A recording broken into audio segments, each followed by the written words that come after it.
இன்றைய நாளொரு சிந்தனை நிகழ்ச்சிக்கு உங்களை வரவேற்கின்றேன். இன்றைய நாளொரு சிந்தனை நிகழ்ச்சியில் நாங்கள் பார்க்க போவது கணவன் மனைவி உறவை பற்றி. இந்த கணவன் மனைவி உறவு என்பது ஒரு அற்புதமான உறவு.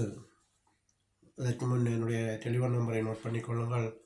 சேவை தேவைகள் ஆலோசனைகளுக்கு 0033 609 99 33 0033 609 99 31 என்னுடைய யூடியூப் சேனல் இருக்குது. ஜஃப்னான் அடித்து இடமிட்டு ஜஸ்டின் JUSTW என்று அடிச்சிங்கனால் நிறைய வீடியோக்கள் இருக்குது. அதில் பார்த்து அதில் ஒரு ரகசியங்களை அறிந்து கொள்ளுங்கள். விஷயத்துக்கு வருகிறேன். இந்த கணவன் மனைவி படைப்பு உறவு என்பது ஒரு நல்ல உறவு. இந்த உறவில் ஒரு காந்த சக்தி இருக்கிறது.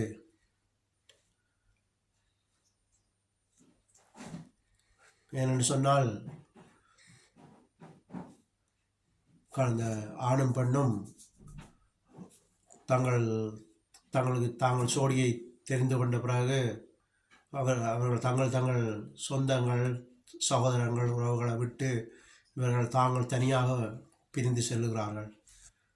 இந்த உறவுகளை விட்டு 18-20 வருஷம் வாழ்ந்த உறவை விட்டு ஒரு நாளில் 2 நாள் ஒரு கிழமையில் அறிகிற அந்த புது உறவு அவர்கள் அந்த காந்தத்தினால அவர்கள் பிரிந்து செல்லுகிறார்கள்.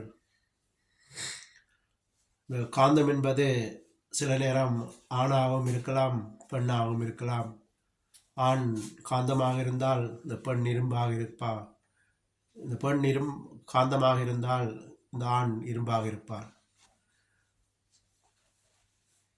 ஏனென்றால் இந்த ஆண் சில நேரம் ஆண் அந்த காந்தமாக இருந்தால் இந்த பெண் அவர் சொல்கிற மாதிரி செய்கிற மாதிரி கேட்டு அதன்படி நடந்துட்டு போவோம். அவருக்கு பின்னால் சில நேரம் அந்த பெண் காந்தமாக இருந்தால் இந்த ஆண் இரும்பாக அவருக்கு பின்னாக சென்று கொண்டிருப்பார். எனவே தான் சொல்லுகிறேன், இந்த உறவு ஒரு காந்தம் மாதிரி. இந்த உறவு அமையும் போது நல்லதாக அமைத்து கொள்ள வேண்டும். இன்றைக்கு காதல் என்று கண்டதோடனே காதல் கொண்டு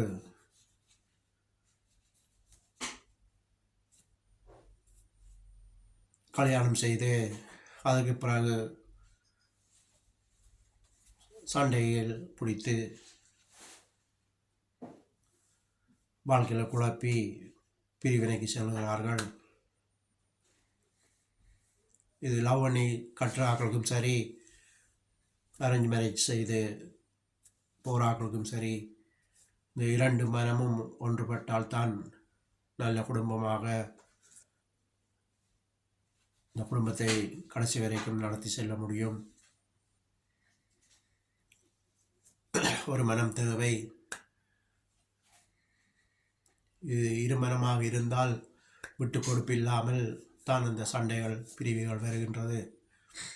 எனவே நீங்கள் லவ் பண்ணாலும் சரி, கல்யாணம் செய்தாலும் சரி, பார்க்குற வாலிப பிள்ளைகள் நிதானமாக பொறுமையாக லவ் பண்ணாலும் பொறுமையாக பண்ணி நல்லா அறிந்து விசாரித்து லவ் பண்ணி கொள்ளுங்கள், கல்யாணம் செய்து கொள்ளுங்கள்.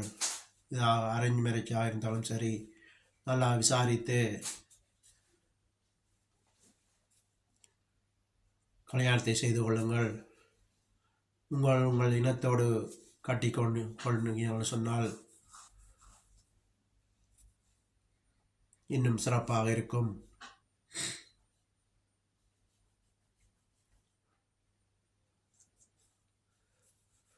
நல்லதொரு குடும்பம் பல்கலைக்கழகம் என்று சொல்வார்கள்.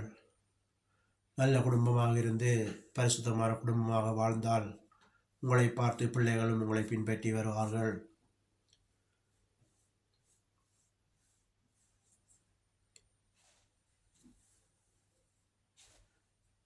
இதை பார்க்குற வாலிப பிள்ளைகள் கல்யாணம் செய்ய இருக்கிற நீங்கள் இந்த வீடியோவை பார்த்தால் உங்களை வாழ்த்தி ஆசீர்வதிக்கிறேன். எதிர்காலம் நல்ல மாதிரி அமைத்துக் கொள்ளுங்கள்.